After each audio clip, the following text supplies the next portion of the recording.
My name is Brendan. I'm an alcoholic. I've been continuously sober since October 18th, 1991. My sponsor's name is Don L. from Bellingham, Washington. He knows he's my sponsor. And my home group is Posse on Broadway in Seattle. If you know Sir Mix-a-Lot, you got that one. And that's at 8 p.m. on a Wednesday. So if you're up in Seattle ever, look us up. Love to have you. I'm gonna let me just start that timer, and I know I got a warning down here for because I will go long if I don't. I'm gonna talk a little bit about what I was like, what happened, what I'm like now, and I hope I know there's some new people here, so I hope you hear something that keeps coming back. And if you don't like what I have to say, don't worry, there'll be a new speaker next week. So you don't got to worry about that. If you don't like what I have to say, you can complain to Lisa right here at fifth row in the front, and give her complaints in writing, double-sided, 2-page. So I'm gonna tell you a little bit about myself, my family. I usually start there. I know we come from different walks of life. We're a wide range of people that come to Alcoholics Anonymous. We do have a single thing in common that kind of brought us all here. And we have a common solution, which I know this group believes in as well. So I grew up in a little town called Redmond, Washington. It was small back then. It was a more rural town. A lot of people know that now as Microsoft headquarters, but that was not the case when I was growing up. It was a very small podunk town, one blinking red light, that kind of town. And my dad was city attorney. I had 4 Irish Catholic brothers and myself. We went to church every Sunday. And one time I tried to protest that. My dad took me in my underwear, pulled up in front of the church, and pulled my suit out back at the last second. I never tried that one again. I was the altar boy, did the whole thing. The donuts were the best part at the end. I think we all agree the maple bar is the best. And, that's the way it went. I was in the choir, altar, the whole thing, right? And we're like the picture perfect little family, right? And my dad was an attorney. He was a city attorney. He was involved in civics. So, he got the Redmond Rotary going there, the Rotary Club International. He was president of Chamber of Commerce at one point. Just so we were very involved. After Sunday church, we go to the chief of police house afterwards.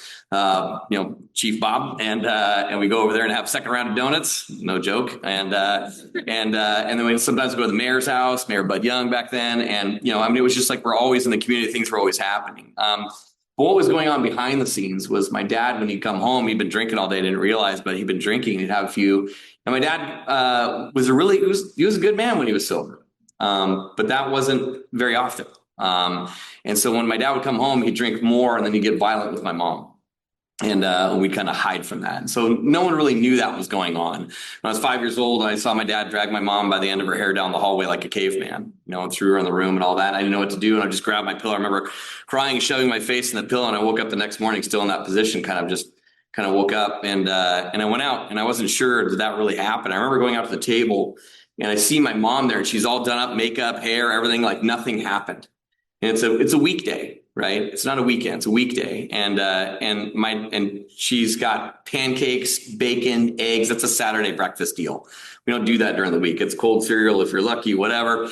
And then my dad was there in his 3-piece suit, ready to go to court in Seattle. And they're acting like nothing happened. And I'm sitting there scratching my head like, did that just happen? And what it was, and the reason I mention this doesn't cause alcoholism, but in my family is we just didn't talk about the problem. If you did, then you were the problem, right? Like we just kind of stuffed that down. So when I walked out, my mom was just out there pretending like nothing happened. And I just watched this violent scene the night before. My dad was a maniac and he's dragging her down the hall, yelling at her, throwing her around in the bedroom and the bathroom, and then we walk out there and there's like nothing happened. She's just like making eggs, bacon. Bye, honey. Have a good day. And I'm just like, huh? And from that point forward, it was like my brothers and I were super violent with each other because then those types of households seems to happen. They started training me from like 3-4 years old. Like, they started training me how to fight, punch, that kind of thing, because I had to defend myself against them. They would throw me off the balcony. They used to put me in the luggage and throw me down the stairs for fun. They hung me out the 18th floor window in the Christmas we go down to the hotels. They hung me out the 18th floor hotel window. Shoe popped off one foot. My other brother had me by the ankle, and it was like, or you had a different speaker here tonight, and that kind of stuff was common. like shoving you in the freezer, shut the door to teach you a lesson, in the garage, that kind of stuff, and and that kind of stuff was just normal, and we didn't talk about it though, right? We had no reaction. So like our tools for living, that's why I want to talk about this, because my tools for living when I grow up like that, it's like they're telling me to go punch somebody in the face for walking home from school, because if I don't, they're going to beat me. And when you're looking at your Irish brothers, or you're going to go punch them in the face, your options are very limited.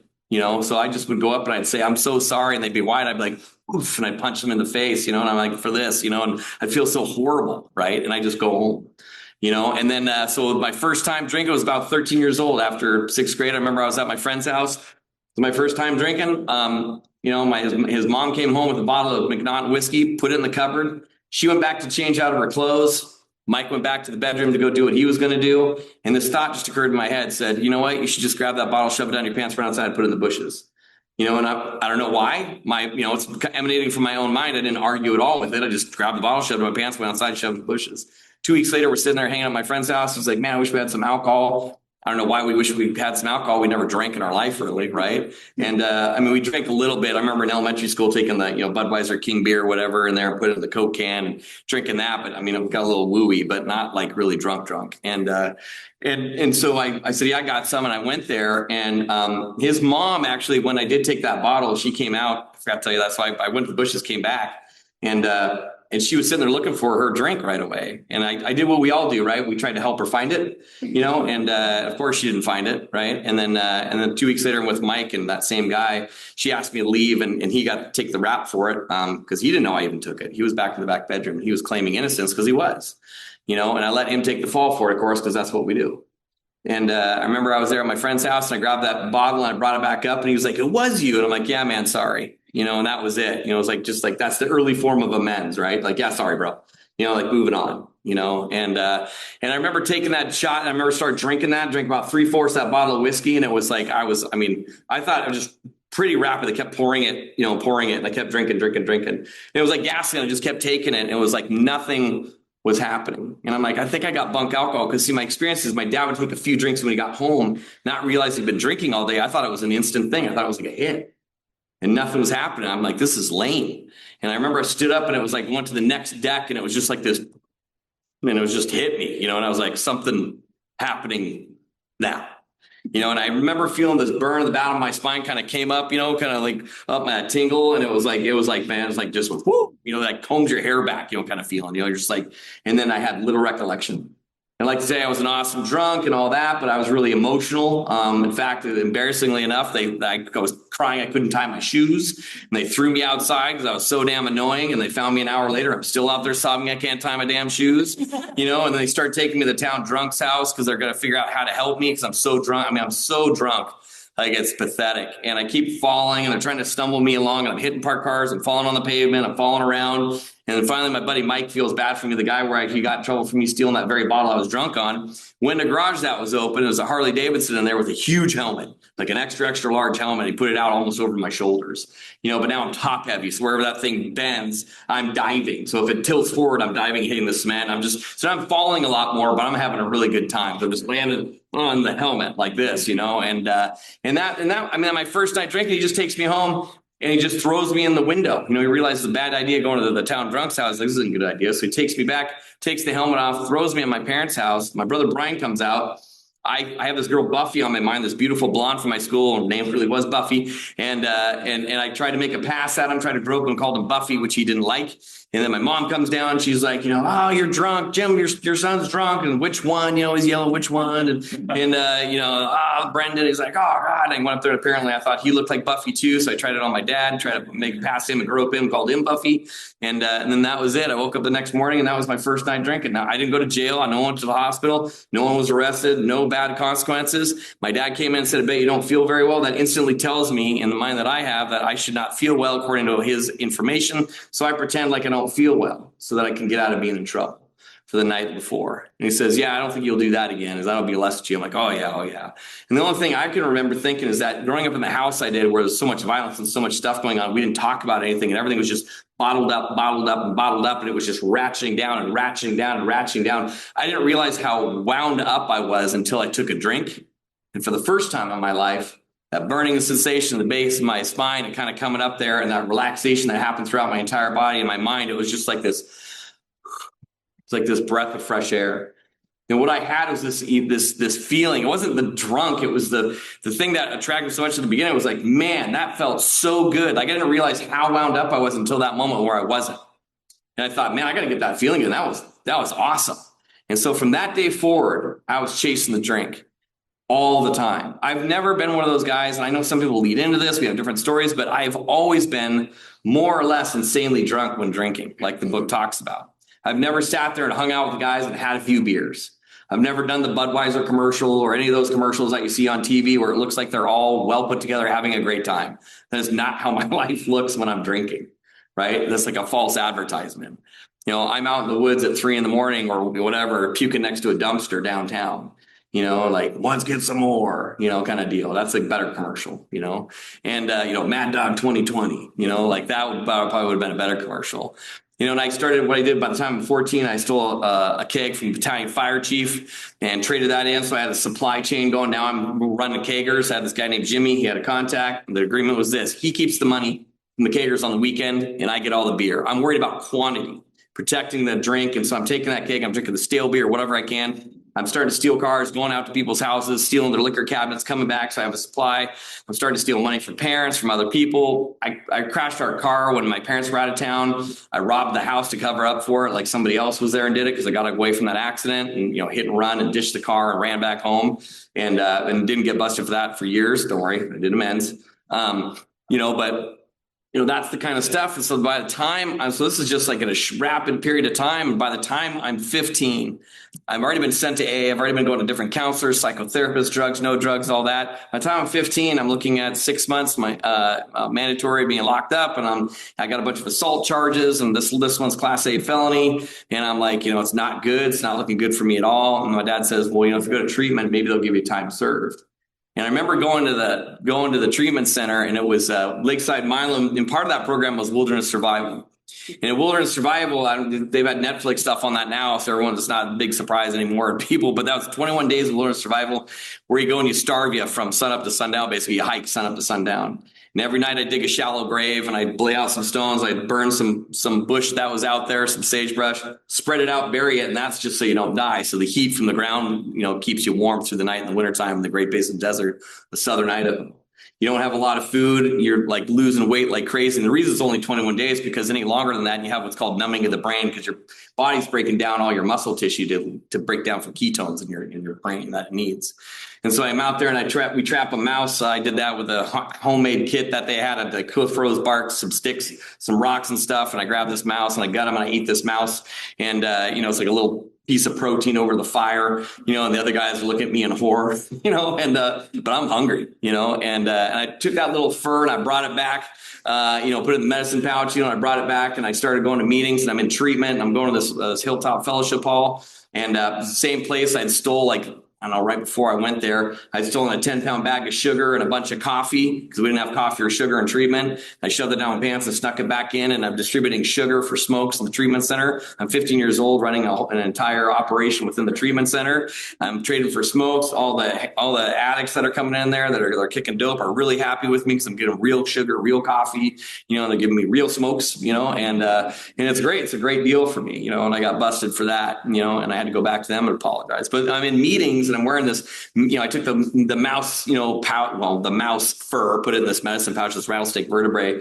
And I'm there and I got like this mullet and this Kill 'Em All Metallica shirt, and they're going to the meeting. And now I've become now I got a nickname in AA. They start calling me in there and they're like, let's hear from Rat Boy, and so now I've got a nickname in AA. So now I've made it, right? I'm at this fellowship and they're all looking for the big bag biker dude, and there's just this little like, hey, Brandon, I'm an alcoholic, little dude, and I start talking to everybody because now I've gone to the desert. So now I think I'm the spiritual guru guy. So I'm like, yeah, I'm really grateful to be here, and just talking monotone and breathy because that's how spiritual people talk, and at the end afterwards, people are coming up to me going, man, I never thought I'd learn something from somebody so young. And I'm like, yeah, man, keep coming back.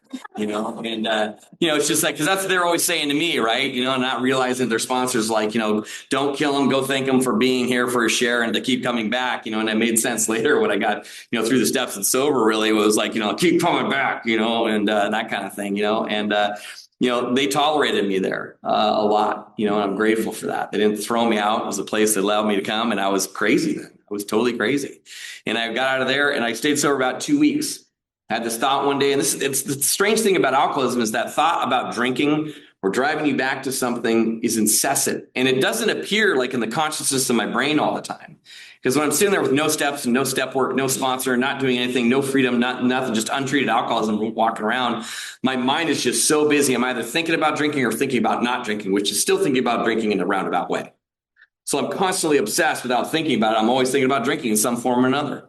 I'm living in AA meetings because I can't walk out there in the universe a free man. I can't go anywhere. I start to think I'm alcoholic and something else. I think there's something else wrong with me because you guys seem to be coming in here. A lot of you seem to be getting better or well, and I'm not. Now, never mind you, I've never got a sponsor, never worked the steps, never done any of the things they told me to do. But for some reason, I think I'm alcoholic and something else.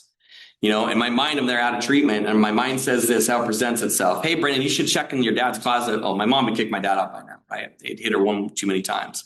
And he was not in the house. I was there alone, and he was off doing something. And my mind presented the question like this. You should go check to make sure that those Christmas wrapped bottles out in the corner of his closet are gone, that he did the responsible thing and threw them away because you just got out of treatment. That's how my mind presented the bottles that I remembered in my mind. That doesn't sound strange to me at that moment. There's no thought of drinking. But what, unbeknownst to me, as I'm dying of untreated alcoholism, is that my mind, without knowing it, is trying to lead me back to that drink. And so I go back in that closet and I check to see, and sure enough, they're there. And then the next thought in my brain seems innocent enough. It says, you should open that just to see what it is before you throw it away. Curiosity. I'm just curious. I'm not meaning to drink at all. I have no intention of drinking. I'm just going to look at it. I literally have no issue. I don't feel nervous. Nothing going on. And so I open it and I see there's Kahlua and white wine. And they're both warm. It's not chilled or anything, or it's gross. And Kahlua is syrup, right? And the white wine, and I'm there and I don't know. And the next thought was no thought. The next thought I know is I'm starting to drink the Kahlua straight. And I drink that bottle of Kahlua, and then I chase it with that bottle of white wine. And I've never been so sick in my life, by the way. That was like the worst idea ever. But I drink whatever I have available, because once I take a drink of alcohol, that phenomenon of craving that happens, that allergy. And I believe, like all allergies out there, like if you have somebody that's a little bit of peanut butter and they get a little itchy throat, or you got somebody, you crack a peanut in front of them and they're going to die without a shot for anaphylactic shock. I don't know. It's just my opinion on the level of like allergy, but they describe alcoholism as an allergy. And my allergy is really high. Once I take any alcohol whatsoever into my body at all, I have little or no control of the amount I'm going to take, and I have no idea where it's going to end. It's usually when I run out, and usually when I wake up in some weird place. I woke up in places where I had no idea where I was. I didn't know the house. I'm sure some of you experienced that. I literally looked around at all the people that were passed out. I didn't recognize a single person. I had to go down. I had to look at the freaking mail to figure out what address, what town am I in? Luckily I didn't leave the county. I was just next town over, but I was like, oh, okay. So I had to call my friend to come get me. I don't even know how I got there. The last recollection I had is I was partying in the middle of the woods, like the middle of nowhere. And suddenly I'm in this big mansion house in the Sahalee Country Club area in the Redmond Plateau area. And, that was the kind of drinking that I was accustomed to. And then another time I came home, I didn't think of drinking at all. And I walked right in the house. My mind had seen a bottle behind the battery can, and it was just like, boom. I walked right in without even thinking, started pulling on that thing without any thought whatsoever. Tasted like soy sauce, thought it was gross. And I was like, God, this is terrible. Drank about half of it, called my buddy, came down with 8 beers. He thought it tasted like soy sauce and threw it away. I drank the 8 beers, and my mom, I was speaking this Thanksgiving thing, and my mom goes, honey, I did throw all the wine away. Went to Costco, I got Kikkoman soy sauce. I used that bottle for the extra. And I was like, oh God. So I relapsed on soy sauce. So I drank a bunch of soy sauce. It really always makes me thirsty. Mm-hmm. I still like soy sauce. I just don't drink mass quantities anymore. I haven't found it necessary. So, I went from that, and then, I'm in my last treatment center, and the state paid for that bed. I remember my mom begging them to take me. They had one state paid bed, the DSHS. It was through a plan called the DOTSA back then. And she begged him, and I heard her on the phone. I remember back then I was super annoyed, listening to my mom, kind of in the throes of my alcoholism, untreated alcoholism. And I'm just like, oh, so dramatic, oh, he's going to die. And literally a couple of weeks before that, I was in the hospital, almost dead. So my mom was accurate, but the way that we run, it's like anyone that has any care or love for us, we treat the worst because they're like one more reminder of what I am in this world. I'm a total disappointment, I feel. I don't feel like I belong here at all. I don't feel like I belong anywhere, not in AA, not outside AA. I feel like I'm just like in this no man's land, and I remember my mom begging him and being completely shut off from what that really meant. I have 2 daughters today, and I know what that is now. I know that love of your kids, but I was just like, whatever. And I remember going to treatment. I remember my mom she was just this really beautiful woman, she was tough. Little Irish Catholic lady. You did not cross her. All my friends were terrified of her. No joke. Sweetest lady, but man, you did not cross her. And I remember her pulling in the treatment center drive, and she goes, "Oh wait, we're supposed to read these signs when we go in." And I'm like, "Okay." And I look over, and imagine like I'm sick. I'm not feeling well. I really want to drink. And my mom starts reading in like the Mr. Rogers esque voice of like, "Welcome to the first day of the rest of your life." And I'm like, oh God, kill me. It's like, this is not good news, but she thinks it's the greatest thing ever. She's like, isn't that great? And I'm like, oh God, I just want to die, and I go in that treatment center and get out. And I go to the meetings that I've gone to all along, same relapse, sobriety, all that kind of stuff. No one's getting better because no one's getting a home group. No one's taking the steps. No one's doing the inventory. No one's doing the amends. But we're sitting around, we're just talking about, hey, how's your day going? And, this guy share like, oh yeah, I broke down the freeway, and I did that and I skinned my knuckles and I broke my fingers and the, tire, whatever, but at least I'm sober. And we'd be like, yeah, you're sober, and it was like, but there was no freedom, no recovery. And I'm sitting there and I'm listening to one more share like that. And I'm just like, I can't do this anymore. This sucks. If this is sobriety, you can have it. I do not want what you guys are pushing any longer. This thing sucks. I've been visiting AA, or what I like to call auditing AA. I just sat in AA and just judged people and listened. And I didn't do anything that you guys said because I didn't think I needed to do all that extra work that you guys were doing. I thought that was a little extreme. And everyone I hung out with told me and supported me like, you don't need to do that. Here, talk to my sponsor. He's great. And that guy doesn't work the steps. So you don't have to do the steps. It's like, that's a terrible recipe for me. And so here I am, and I just left there. And I remember I just told my friend, I said, I don't feel well. She goes, you don't feel well? I said, no. If I'd been honest that day, I was like, I want to kill everyone here and myself, because I was homicidal and suicidal.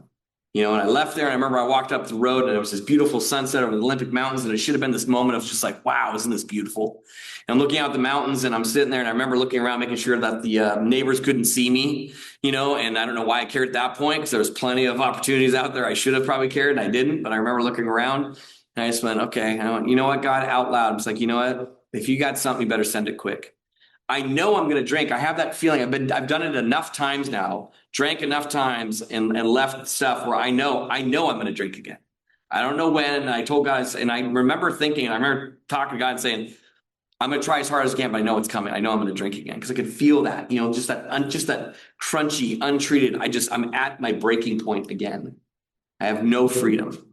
And I said, you better send it quick. And then within a couple of days, I ran to my buddy Jason. And he's like, hey, you should come to this guy's house. He reads the big book to us, but he makes it interesting. And I said, well, how does he do that? And he goes, I don't know, man. He just reads it to us. And I'm like, oh, okay. And so I went over to that guy's house. By the time of the next meeting, it was like a couple of weeks, went over there, and this guy, John, he's like 7 feet, and I'm this, short sitting on the ground. And he's just like, why do you think you're an alcoholic? And I'm like, whoa, he's pretty intense. I'm like, well, and I start telling him all the drama, like, oh yeah, Crash Cars did this, oh yeah, all the drama that we talk about, right? All that stuff that happened out there that has nothing to do with why I drank again. He goes, that's great, Brendan. I never did any of those things, and I'm an alcoholic. And I was like, oh, rude, And, that's what I'm thinking. I'm like, well, no one's ever challenged me on what my answer was. Because I was hanging out at meetings like, well, you're an alcoholic if you say you are. And it's like, and he was like, yeah, you're an alcoholic because what this book describes, but you don't even know what that is. So we're going to ask you what that is. What is an alcoholic? And I'm answering, and he's like, nah. Try again. And finally, I'm like, I'm out of answers. And he's like, those are all things that you've done. There's a lot of drama. Those are things that are terrible. I understand you almost killed your friend. You almost did this, you almost did that. But I never did those things. I'm an alcoholic. He did those things. And he's an alcoholic. But he didn't do the things you're talking about. And he said, after a period of sobriety, why'd you drink again? He's like, why did you have that drink again? And I finally gave him the answer that I'd never gotten to in AA in my whole life or treatment. I finally just sat there. I looked at him in frustration. I was like, I don't know. And he goes, right. He just instantly goes like, right. Let's see what the big book says. And I want you to look at when we read through here, if your story validates what we're reading in this book. Does your story validate what we're reading in this book? As we go along, I want you to highlight anything you relate to, sentences, fragments, pieces, whatever. I'm going to point out some things. When it asks us to do something, we're going to do it. When it says to say a prayer, we're going to say a prayer. When it says to write, we're going to write. When it says to do an action, we're going to do an action. It's as simple as that. He's like, can you do that? I'm like, sure. He's like, okay, because I'm not here to convince you if you're an alcoholic or not, because frankly, I don't know if you are. And I'm just like, what? Like I never had anyone in AA say like, well, I don't know if you are. Everyone's like, oh yeah, you are. And so for the first time in my life, I started questioning all of my experience, what was going on. I started reading through that, and we got the doctor's opinion. There was little doubt in my mind what was going on in my life. There was little doubt to start talking about that, that mental blank spot and that physical phenomenon craving I described. Like that, my mind, and see, this is the thing is I used to think that I changed my mind. I remember I used to sit at home in these time frames and I'd like try to, you guys ever do that? You sit at home, you're like, I'm not going to drink. I'm not going to drink. I'm not going to drink. I'm just going to watch the show. No, I don't know. I'm not going to call that guy. I know they're having it now. And then you find yourself like late. You're like, hey man, you guys still over there? Yeah, man, I'm just going to come by and say hi. I thought I made a decision to go say hi. It never dawned on me that my mind changed, my alcoholism changed my thinking, because that's where the problem lies. My alcoholism, untreated alcoholism, changed my thinking, where I think I'm on the sane plane and I'm on the insane thought of, you're just going to stop by and say hi to the guys.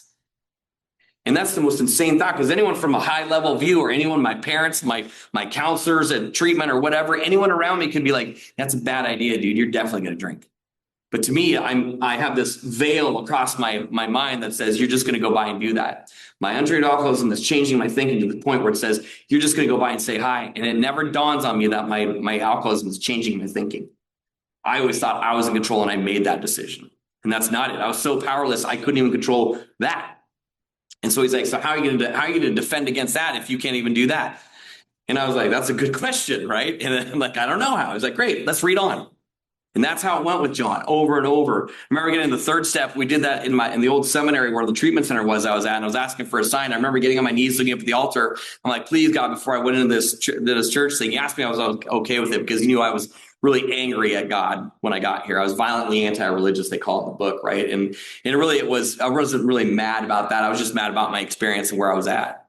I never met God, never had a book of a church book or some kind of manuscript fly off a shelf and hit me in the head.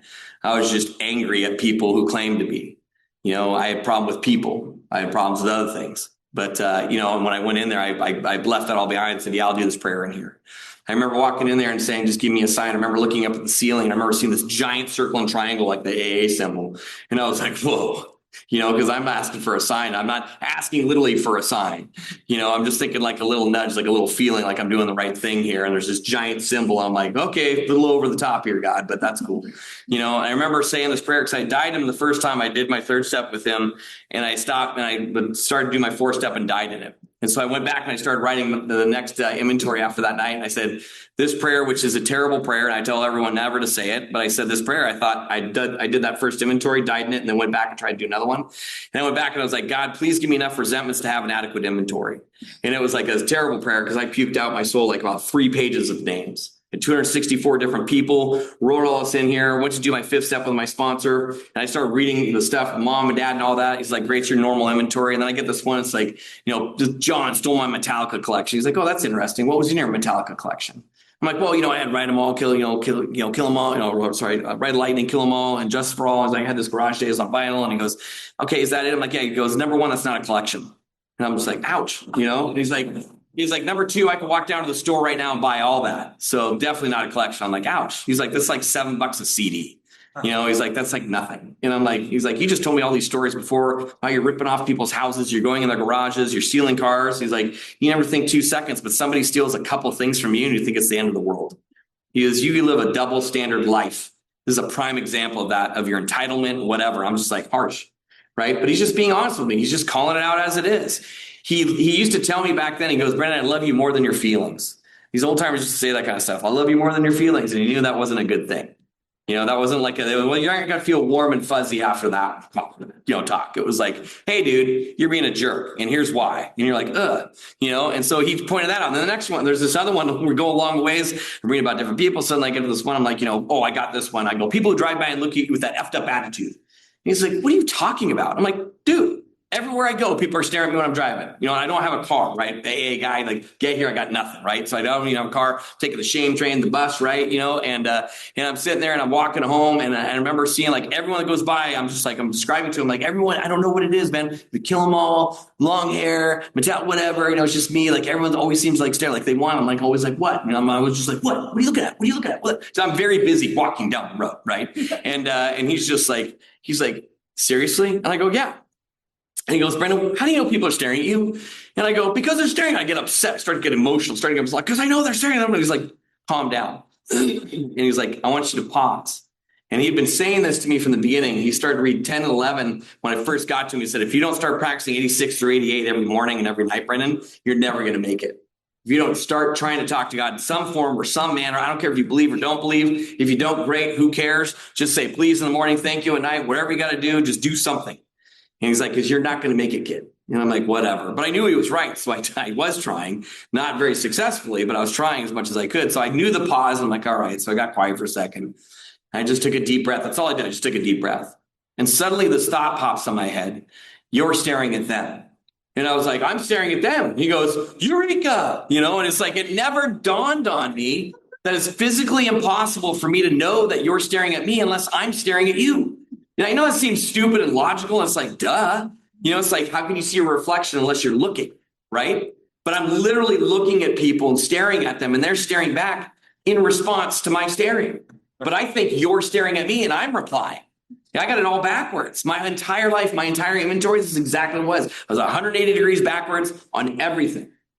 Everything. I'm drawing this into my life. The reason I'm in fights all the time, and the reason I'm having problems and I'm in all these physical altercations, because I'm walking around with a massive amount of rage and anger, and anyways, it doesn't matter. But it's like, I'm walking around with this and everyone's interacting with me. I'm eventually meeting that other guy that's like me. And then we're in a fist fight, and then it's like his fault, how he did it, or I hit somebody. I'd be like, well, I wouldn't have punched you in the face if you hadn't X, Y, Z. I always had an excuse. I always had a reasoning for what my actions and what happened. And when we saw the truth of that, I realized that I'd drawn all my problems into my life. The reason I was facing that 6 months, the reason I was facing all those other charges, the reason I had those felonies and things like that is because I did that to myself. I drew that into my life.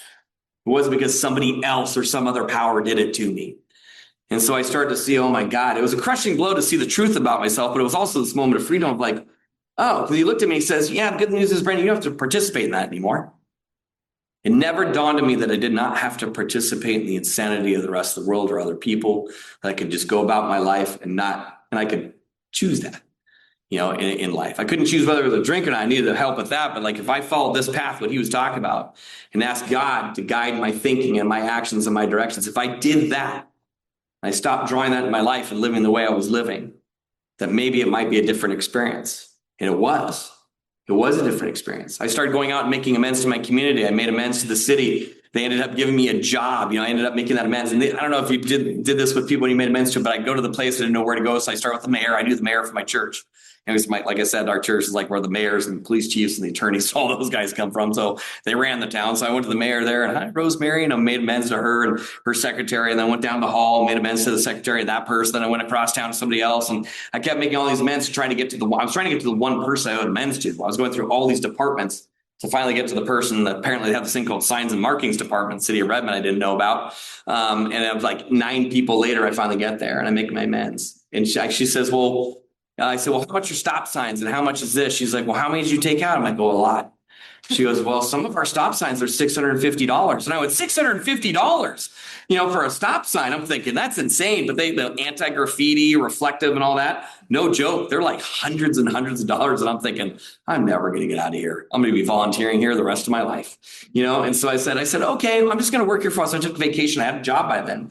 I asked God, I'll take any job you want, God. I remember opening the paper and I remember it said Shucks Auto Supply. And I'm like, oh, I don't want to work at Shucks. And I'm like, but I made the agreement with God. I'll go.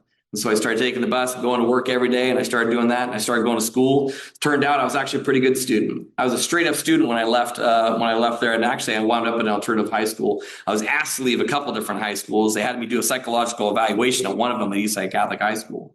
They're like, you need to do that before you're allowed back in here, because they thought I was crazy. They thought I was literally out of my mind. And to some extent, untreated alcoholism, you do exhibit that kind of behavior.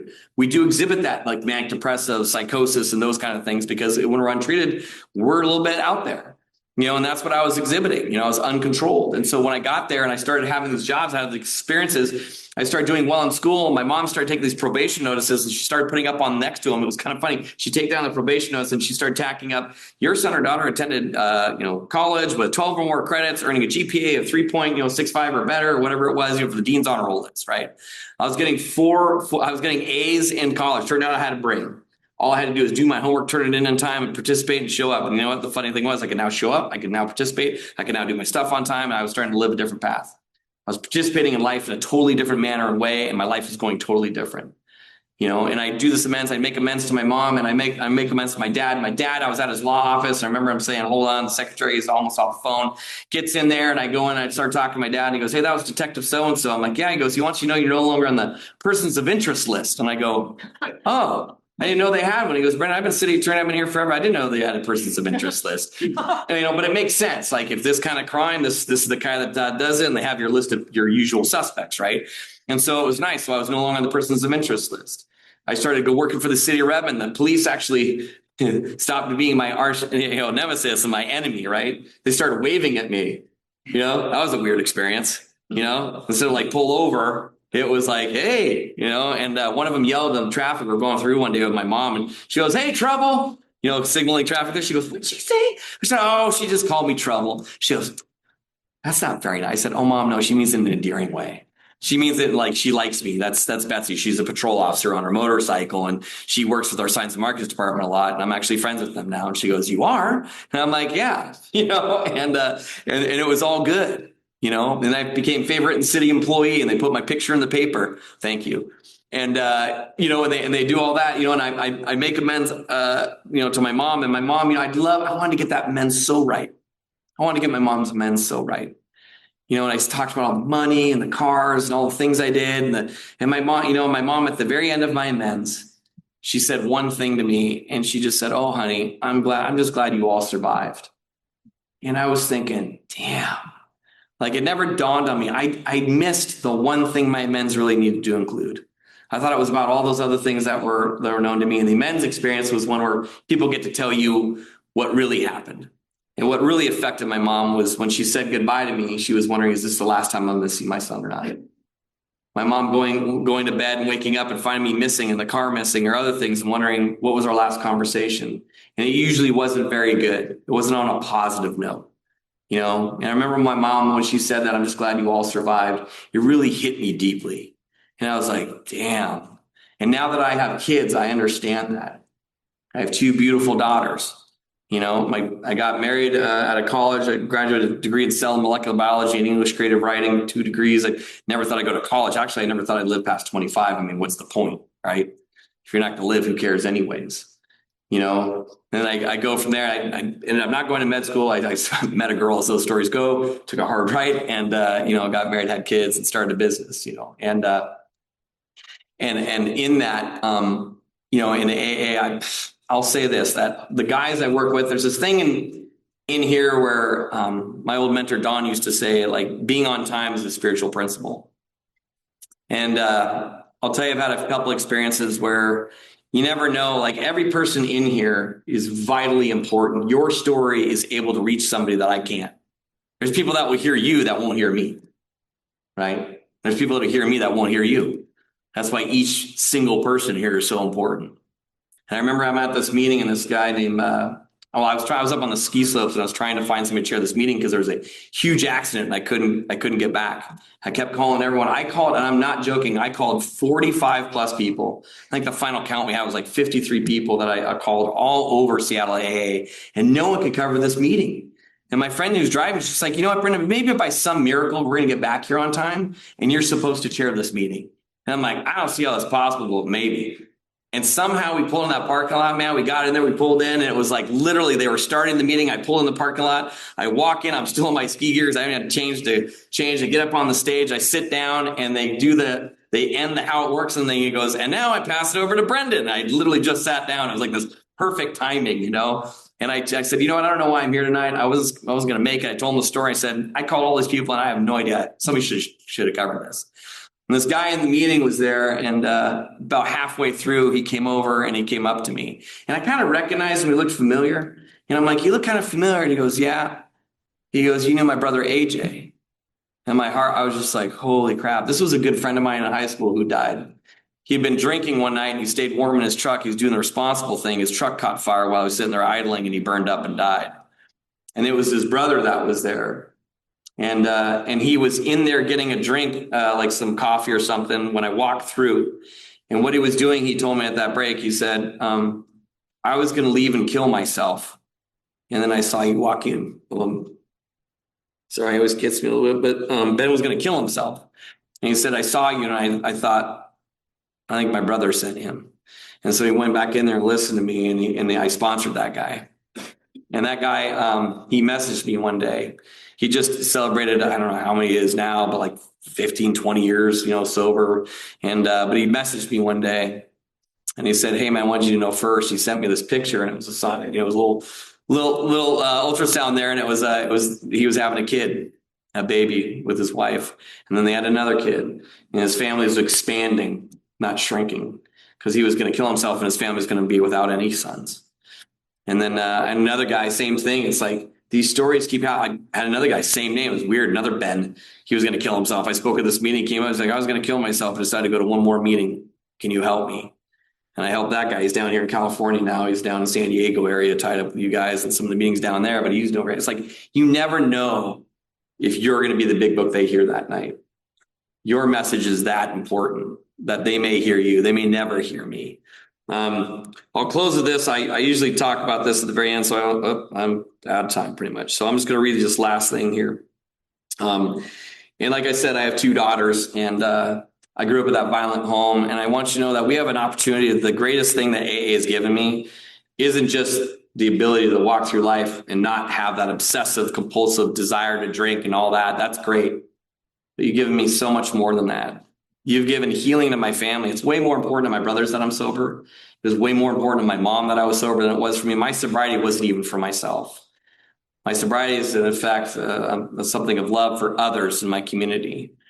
And, you know, my kids have never seen me violent, never seen me argue with cops or have any issue there. They never seen me punch holes in the walls or beat their mom or any of that. They never saw any of that. They never saw me but a respectful man, a good man.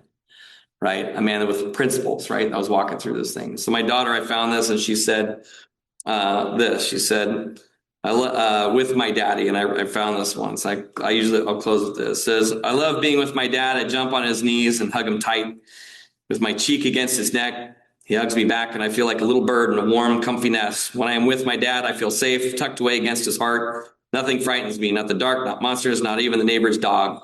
I feel like a courageous queen high up in my castle. I can chase away villains with a wave of my hand.